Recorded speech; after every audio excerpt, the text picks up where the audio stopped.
Do you remember life before smartphones at all? Yeah. Yeah. I remember it, and it just feels so fucking so alien to me. Yeah. Dude, I remember like when I was like, 10, 11 years old and, because it's Australia, we still had dial-up. And every time I would go to my friend's house and I'd be like, yo, I found this really funny animation on Newgrounds. We should watch it. And we would sit there for like 3 hours as it loaded.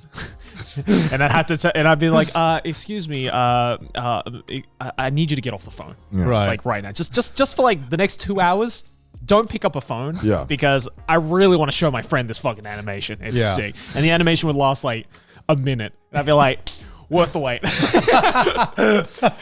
think it's really cool that we were able to experience such a dramatic shift in in human life. Oh, yeah.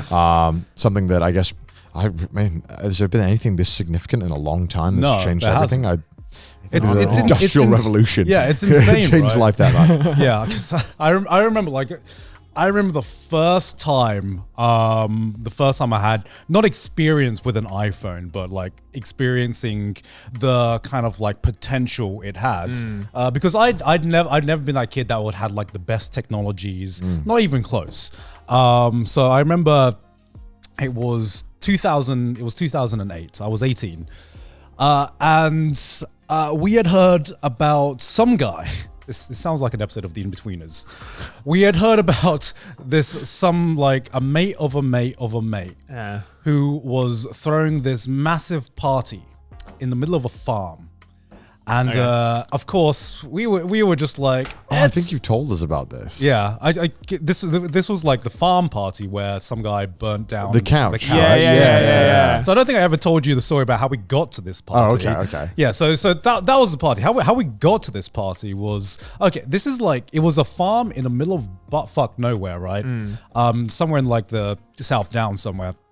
And I was a designated driver. So, didn't drink at that party or anything. I was a designated driver because I was the only one with a driver's license at the time. Okay. Of course. And at the time, the iPhone just got announced at 2007. So when I got sent the address, I was busy being like, okay, I need to actually note down the route to this address. Yeah. And one of my mate goes, nah, we don't need to do that. Don't worry.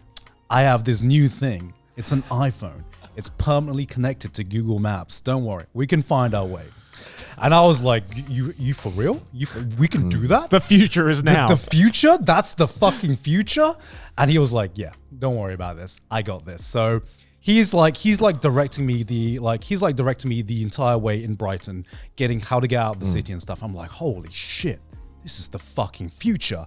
Yeah. I don't believe this. Yeah. And then as soon as we get just a little bit out of the city, I'm driving down the road, and then there's a cross section coming up. There's a turn coming up. I either go left or right, and I go, this car's like full, by the way, but my mate's directing me, and I go, do I go left or right?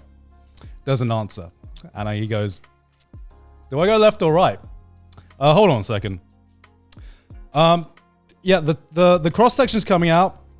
Do I go left or right? I don't know. It's kind of loading right now. I don't think we have any signal. So, Great. Thanks, man. Yeah, cheers. To put things in perspective, we're what we think is about a 15 to 20 minute drive from the place. Where we are right now, there are no street lamps. There are no lights. It is country roads. Yeah. So we've gone from full future tech to back to the Stone Ages, okay? Because we have a group of 5 people in this car where we know we're 15 minutes away from this really banging farm party that everyone in like the town is going to, but we don't know how to get there. Jeez. And so we kind of just choose right. And we drive for about... You're playing a visual novel, dude. We are playing a visual novel. We basically just... We basically drive around. We waste an hour and a half driving around every little country road we can find until we find a road that resembles the road name of the address that we know. It takes us an hour and a half to find. We have no idea where we are. Yeah. We probably... Thinking back, we probably should have gotten lost and not known how to get back because we were fucking stupid teenagers. But yeah, that was simultaneously the moment I figured out the potential of smartphones and the limitations of technology when you don't have the right infrastructure. You just reminded me of like this memory I had of in my mum's car when I was growing up. In the back of the driver's seat, you know how there's usually like a pocket for like putting like, you know, stuff in it. I don't think cars today normally have this. Yeah. But in this pocket, I remember when I was like really little, there was this book of the entire map of the Sydney area. Right. And it was just this giant, like, fucking encyclopedia-ass looking book, like that thick. And it's like, you'd have to, like, flick through being like, all right, address, fucking suburb. And then you'd have to, like, be, like, fucking looking at it like this, like, under the car light, just being like, all right, turn left here, I think. Like, it's like, and then now it's just like, yeah, it's just all on your phone now. It's so much better. I am completely content with giving Google and letting it be my overlord and having all my data for the convenience that it gives me. Yeah. I'm like, yeah, sure, just take all my information, dude. I'm not going back to that. I mean, I don't know if you guys feel this way, but I forget so much, and I realize how much I do forget because I turned this on, and I know people are like, why would you do this? You know the thing where it can like keep track of where you've been? Yeah. And a lot of people are like, why? I don't want to fucking storing where you've been and invading your privacy. And I'm like, yeah, it's fine. But like, I already fucking live so fucking publicly anyway. I don't give a fuck. Yeah. I forget so much. And that thing telling me where I've been is super helpful for me figuring out where I was and what I did on certain days. Cause I'm like, someone's like, man, when was the last time we hung out? I'm like, I don't know. And I went, dude, we went here, we went here, we went here. I remember this night now. Like, I can't remember it. Like, I can't remember anything before. And then when I remember where I've been, it like all unlocks the memories for me. And it's so weird because I feel like, man, is my brain just holding on to a bunch of fucking useless memories I can't access? Oh, definitely. Unless something like triggers it open. It Absolutely. that's just unfortunately how memory works. It's way better.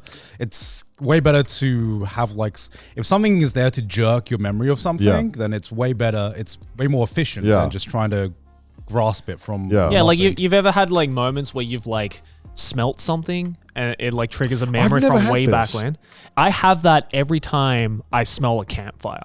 Like every time when you smell like the smoke of a fire, it just reminds me of like this one camping trip I went on when I was like 7 years old with my dad, and like I can perfectly vision everything at that moment. Yeah. But until I smelled that smoke, it was just completely forgotten in my head. And I'm like, why is that?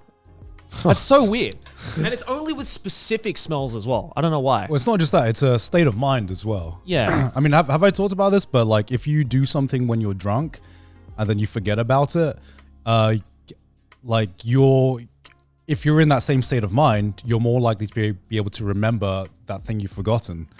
Because it happens all of the fucking time with Sydney. I'm going to tell you this right now. There are a lot of times where Sydney misplaces a certain item. We like turn the entire place upside down looking for this item that she's lost.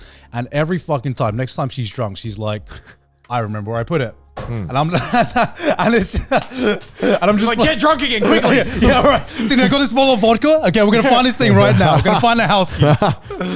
Man, I feel like I forget things so much more now than I did like 5 years ago. I don't know if that's a bad omen. I think it's what. just because you're doing more stuff, right? I think I'm doing a lot more stuff. I got a lot more on my plate, but like I'm so forgetful. I place things down. Like I have these like running headphones. I lose them all the fucking time because they're like, my life. Yeah, right. Like, and then everyone's like, it's a sign of ADHD. I'm like, no. Everyone wants to diagnose me with ADHD every goddamn week. Yeah. I'm like, I don't have a hard time focusing. I just forget things. And it's like, I'm like, man, I swear I wasn't like this before. Why am I forgetting things now? And it's like a battle. You're like, am I getting old? Am I becoming 80 years old? Am I starting young? I totally get that. I think it's a mixture of things because we touched on this before, but I do feel the general attention span of the entire human race is just getting smaller and smaller because of the internet. You mentioned the Netflix thing like a few podcasts ago, and I had this thing recently where I was going through like YouTube Shorts, and if it even buffers for like a millisecond, I'm like, no, Did you ever have that? You watch a YouTube video and you just like, you watch a short and it buffers for just like, you see that spinning wheel for a millisecond. Yeah. And I'm like, no. I didn't even go to the next short. I just closed the app. Yeah, right. I'm like, all right. I'm like, maybe this is the app telling me that's enough of that. Like, maybe I should go do something productive. Yeah, either I just turn off the app or I go to the next video immediately if I see that. Yeah, Holy shit, what is wrong with my brain right now? Yeah, man. And it's like, you know, it wasn't even like 10, 20 years ago where I'd be like, oh, I have to wait 3 hours for this movie? Yeah. Yeah, easy. No worries. I'll just go do something else. Yeah, it's no big. Yeah, I just feel like all this technology and stuff, and I'm just rumorous right now saying this. It does feel like there's like weird side effects that we don't really understand to a lot of the being on all the time. And I'm like, man, I don't know what it is, but it feels like something's weird. Yeah. And we're in this doomsday-esque situation. Yeah. I don't know why. I'm like, I'm sure it'll be right though. Google Maps tells me where I was. It's like, do you ever get that thing of like, you know, I'm sure this is common with everyone nowadays, but like if you're like, I hope. Is anyone's dick just doesn't work? It's just common. I'm sure it's common. Yeah, do you just like take a picture of your dick sometimes? No, it's like the water droplet on the phone meme. It's like, did you hate it when the water drops on your phone, text all your friends that you're gay? It's like, shit, what is it? No, but it's like, you know, I'm sure like, you know, whenever anyone goes to take a shit, you're just like, all right, pulling out my phone, you know, checking out some shit while I take a shit. You know, it's a common thing nowadays, but like, have you ever had those moments where you go into the toilet, maybe you're busting for sure, you're prairie dogging, and you're like, all right, I've got no time, I got to run in right now. And you sit down and you realize you've left your phone in another room and you're like, well, fuck, what do I do? I try and enjoy the shit. That just makes me think. Yeah, I think. What did I do before? I had like genuinely, I'm like thinking back because I had a good 13, 14 years of my life without a mobile phone. I must have done something while I shit, but I can't for the life of me remember what I did. I think we used to think, I think we used to think about stuff way more than we do now. Because like I think it's really easy to not have to think about stuff. Yeah. Because you can always just open up Twitter. You can always be consuming, right? And it's kind of weird because then you have those moments where you are forced to maybe sit there and just think, you're like, wow, this is a strange sensation that I have to do this. And like, that's concerning that's like a thing, right? Yeah, like it's gotten to the point now where like recently I can't even shower without a YouTube video playing in the background now. Like I put on like some audio. Serious? Yeah, like I bath and I was watching a YouTube video, but I'm like, that's but even if it's the shower, I'm like, yeah, I got enough time to like watch a video while I shower. You know, maybe like a 5-minute shower's my last sacred place where I can think. That's why it takes so long in the shower, man. I don't want to think. That is my last sacred place. I think honestly my favorite thing about the onsen is that I don't get anything from the outside world. That's true. It's like 1 hour where all I do is bathe and think and chill, maybe talk to some friends, but a lot of the times it's just me, the bath, maybe the sauna. And I just think, man. I just think about What do you think about? Life? That man's dick across the room. I'm like, ooh. It's like, damn it, it's bigger than mine. I don't know. It's weird. It's almost uncomfortable, I think. And it's concerning, I guess. Uncomfortable being by yourself. No, I think it's strange because like if you're a kid now, maybe you never even have to think about anything. Yeah. Like, you can just constantly be consuming or preoccupied. Yeah. And what does that do to your brain? I have no idea.